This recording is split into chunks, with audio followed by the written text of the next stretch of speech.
सत्तेमध्ये येणार।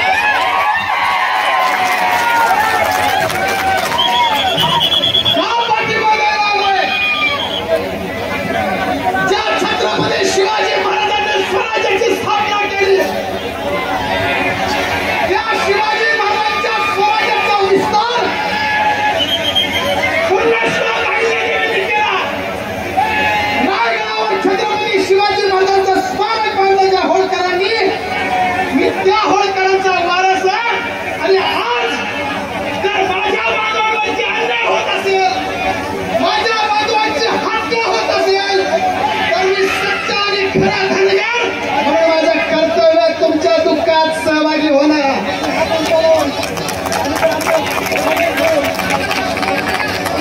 अण्णा या ठिकाणी पप्पा या ठिकाणी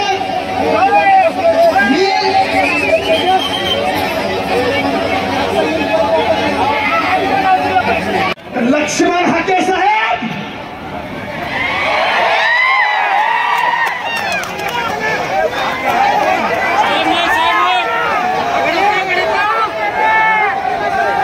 लक्ष्मण हाके साहेबांच्या गळ्यात पिवळा गंजा आणि कपाळाला भंडारा आहे।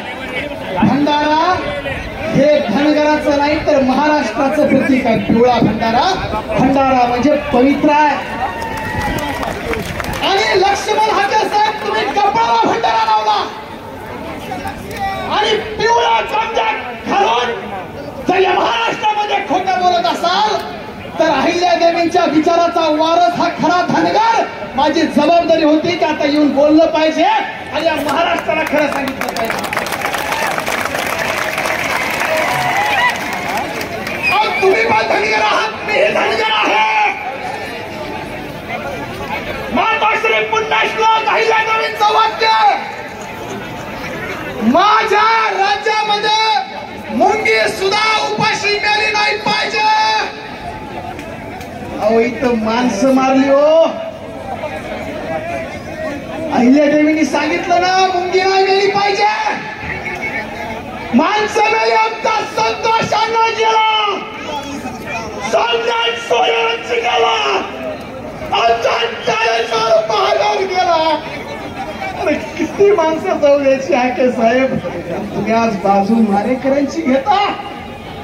म्हणून माझं कर्तव्य आहे की या महाराष्ट्रातल्या धनगरांची बाजू तुम्हाला सांगितली पाहिजे आणि या राज्यातल्या 1.5 कोटी धनगरांचा तुम्हाला 4.5 कोटी मराठ्यांना जाहीर पाठिंबा आज इथे मी जाहीर करतो। मी मागच्या 10 वर्षापासून या महाराष्ट्रामध्ये मराठा आणि धनगर समाजामध्ये बंधुत्वाचं नातं कायम राहावं। मराठा आणि धनगर हे भाऊ भाऊ आहेत। मराठा आमचा मोठा भाऊ आहे, धनगर आम्ही लहान आहेत। त्या 2 भावामध्ये दरी पडू नये म्हणून गेल्या 10 वर्षामध्ये महाराष्ट्रात काम करतो। माझी जबाबदारी होती म्हणून या ठिकाणी मी आलो। आज महाराष्ट्रामध्ये आम्ही म्हणतो संतांचा महाराष्ट्र आहे। संत